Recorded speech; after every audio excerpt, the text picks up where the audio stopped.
Assalamualaikum warahmatullahi wabarakatuh. Halo, apa kabar anak-anak hebat kelas 5? Gimana kabar kalian? Semoga kalian selalu sehat, selalu baik, selalu dalam lindungan Allah Subhanahu wa Ta'ala. Amin. Kita jumpa lagi ya dengan channel YouTube Dewa Wisnu Wardana. Dan dalam video pembelajaran PABP kelas 5 SD semester 1 kurikulum 2013 untuk kelas 5 dengan pelajaran mengenal kitab-kitab Allah. Tapi sebelum anak-anak hebat belajar dengan video ini, pastikan anak-anak sudah makan, sudah mandi ya.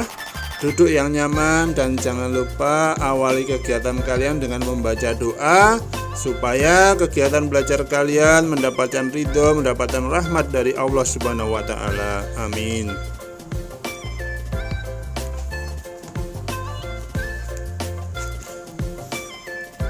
Dan bagi anak-anak hebatku yang belum subscribe pada video ini, yuk subscribe dulu sebagai bentuk dukungan terhadap channel ini supaya terus berkembang dan terus membuat video-video pembelajaran.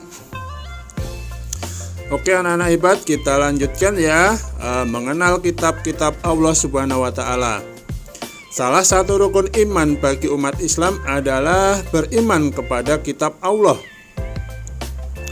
Percaya kepada kitab Allah adalah rukun iman yang ketiga. Sebagaimana diketahui bahwa Allah telah menurunkan 4 kitab suci kepada nabi dan rasul yang berbeda zaman dan berbeda umat. Kitab suci tersebut diturunkan oleh Allah kepada para rasul, utusannya dengan tujuan dijadikan pedoman hidup supaya memperoleh keselamatan dan juga kebahagiaan di dunia sampai akhirat. Kitab suci umat Islam adalah Al-Quran. Cara mengimani Al-Quran yaitu dengan membacanya, mempelajari isi kandungannya, dan mengamalkan ajaran di dalamnya. Allah juga menganjurkan kita untuk beriman kepada kitab-kitab yang diturunkan kepada para rasul sebelum Al-Quran. Cara mengimani kitab suci tersebut adalah dengan meyakini bahwa kitab suci tersebut diturunkan Allah dan meyakini kebenaran isinya. Berikut penjelasan 4 kitab suci yang wajib kita imani ya anak-anak. Yang pertama adalah kitab Taurat. Kitab Taurat ini diturunkan kepada Nabi Musa alaihissalam dalam bahasa Ibrani yang ditujukan kepada kaum Bani Israel. Dalam kitab Taurat yang terdapat beberapa syariat dan hukum agama, diantaranya menerangkan akidah dengan benar, janji-janji Allah, dan ancaman-ancamannya. Kitab Taurat menegaskan akan datangnya Nabi Muhammad sebagai kunci para nabi dan rasul untuk menggantikan atau menyempurnakan ajaran-ajaran sebelumnya. Kitab Taurat juga harus diimani karena diturunkan oleh Allah. Di dalam kitab Taurat secara umum isinya sama dengan hal yang ada di dalam Al-Quran, yaitu berisi perintah maupun larangan bagi umat pada saat itu. Larangan dan perintah yang terkandung di dalam kitab Taurat disebut juga sebagai Ten Commandment atau 10 perintah Tuhan yang menjadi inti ajaran dari kitab Taurat. Adapun isinya adalah sebagai berikut. Yang pertama, bersaksi bahwa tidak ada Tuhan selain Allah. Yang kedua, tidak boleh menyembah berhala dan hanya Allah yang boleh disembah. Yang ketiga, tidak boleh menyia-nyiakan penyebutan nama Allah. Yang keempat, menyucikan hari Sabat sebagai hari untuk beribadah. Yang kelima, perintah untuk menghormati orang tua. Yang keenam, larangan membunuh manusia. Yang ketujuh, larangan berbuat zina. Yang kedelapan, larangan mencuri. Yang kesembilan, larangan menjadi saksi palsu. Dan yang ke-10, larangan mengambil hak milik orang lain. Itu tadi ya anak-anak hebat, 10 Commandment, 10 perintah Tuhan yang menjadi inti ajaran daripada kitab Taurat. Selanjutnya kitab Zabur. Kitab Zabur ini diwahyukan kepada Nabi Daud alaihissalam dalam bahasa Hibti yang ditujukan kepada kaum Bani Israel. Kitab Zabur berisi tentang beberapa doa, zikir, pengajaran, dan hikmah serta puji-pujian terhadap Allah Subhanahu wa Ta'ala. Kitab Zabur tidak terdapat hukum agama dan syariat karena Nabi Daud mengikuti dan melaksanakan syariat yang terdapat di dalam kitab Taurat yang diturunkan kepada Nabi Musa alaihissalam.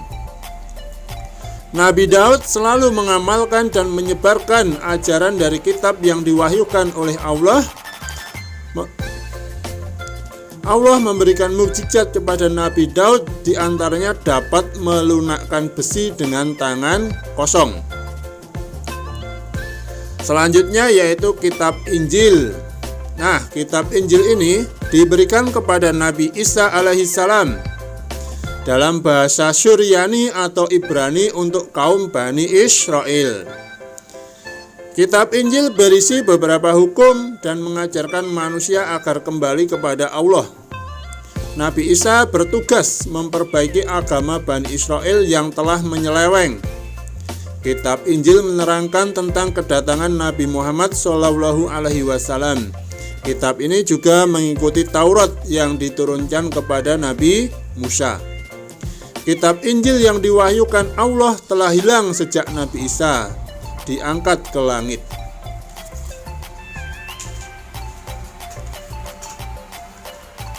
Yang keempat adalah kitab suci Al-Quran.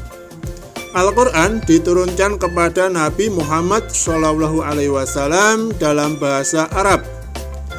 Peristiwa turunnya Al-Quran pertama kali disebut Nuzulul Quran.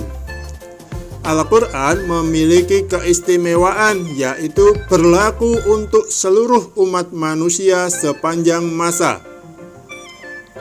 Keistimewaan lainnya adalah isi kandungan dalam Al-Quran menyempurnakan hukum-hukum yang terdapat pada kitab-kitab sebelumnya. Jadi anak-anak hebat, Al-Quran ini menyempurnakan hukum-hukum yang ada pada kitab Taurat, pada kitab Zabur, pada kitab Injil ya. Itu disempurnakan dengan Al-Quran. Al-Quran terdiri dari 30 juz, 114 surat, dan 6.236 ayat. Isi kandungan Al-Quran yang sama dengan kitab-kitab sebelumnya, yaitu ajaran mengisahkan Allah. Kemurnian Al-Quran terus dijaga oleh Allah sehingga hari kiamat nanti. Demikian anak-anak penyampaian materi pembelajaran PABB kelas 5. Materinya mengenal kitab-kitab Allah.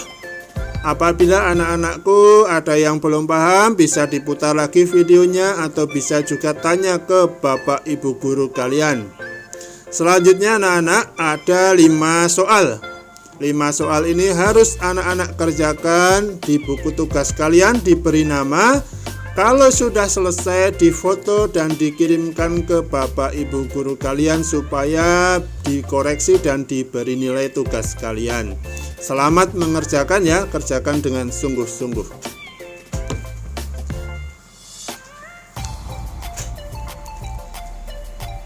Selanjutnya, setelah kalian mengerjakan soal, jangan lupa segera dikirim ya anak-anak.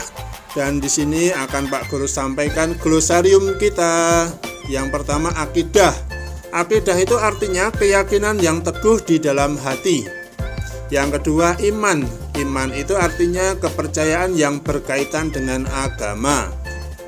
Yang ketiga, kitab. Kitab artinya wahyu dari Allah yang diturunkan kepada para rasul. Mukjizat, yaitu suatu keistimewaan yang diberikan oleh Allah khusus kepada nabi dan rasul. Nah, anak-anak hebat, demikian ya video pembelajaran kita kali ini. Semoga anak-anak hebatku senang belajar bersama video ini di channel Dewa Wisnuwardana. Dan apabila video ini bermanfaat, silahkan bagikan kepada teman-teman kalian yang lain ya, supaya teman-teman juga bisa ikut belajar bersama dengan video pembelajaran ini. Jangan lupa subscribe ya bagi yang belum. Terima kasih dan Pak Guru akhiri. Assalamualaikum warahmatullahi wabarakatuh. Dadah.